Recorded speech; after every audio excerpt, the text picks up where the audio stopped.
Babae ako at may silbi sa lipunan di pa aapi.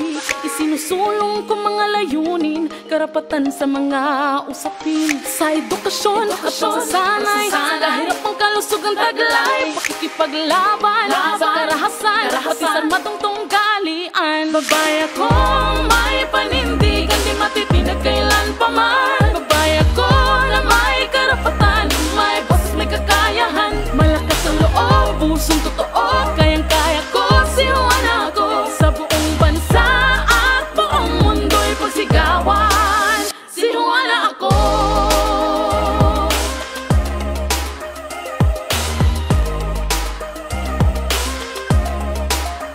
Babae ako, kayang pamunuan, magdesisyon para sa karamihan.